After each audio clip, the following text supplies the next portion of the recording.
তো বন্ধুরা দেখো, আজকে গাছ থেকে আম পেড়েছি এক ব্যাগ। প্রথম বছরের প্রথম আম, আর আমার আম গাছেরও প্রথম আম হয়েছে। তো এই কটা আম দেখো, আমগুলো বেশ বড় বড়ই হয়েছে। তো পেড়ে এনেছি বড় বড় হয়েছে বলে, অনেকগুলোই বড় হয়েছে। এগুলো এখনো কাঁচা আছে, পাকবে তো। একটু একটু নরম হয়েছে কিন্তু। তো দেখো বন্ধুরা, এই দেখো কত বড় হয়েছে আমগুলো। কি আম তোমরা কিন্তু কমেন্ট করে জানাবে এটা কি আম।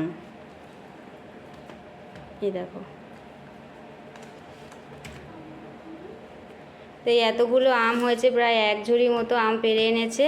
আর এগুলো সব এখন চালের ড্রামে রেখে দেবো পাকার জন্য, এখনও কাঁচা। এখন এগুলো রেখে দেবো চালের ড্রামে। তো চলো, যেদিন পাকবে সেদিনকে তোমাদেরকে দেখাবো বের করে। আর আমগুলো কেমন লাগলো অবশ্যই কমেন্ট করে জানাবে। আর এটা কি আম সেটাও কিন্তু কমেন্ট করে জানাবে। এগুলো কিন্তু আমরা আটি খেয়ে ফেলেছিলাম, মানে কেনা আম খেয়ে আটি থেকে ফেলেছিলাম, সেখান থেকে গাছ হয়েছে আর তারপরে দেখো আম হয়েছে। তো আমগুলো কি আম তোমরা কমেন্ট করে জানাবে। আর দেখো, বছরের প্রথম আম আর আমার গাছেরও নতুন আম। তো চলো, টাটা।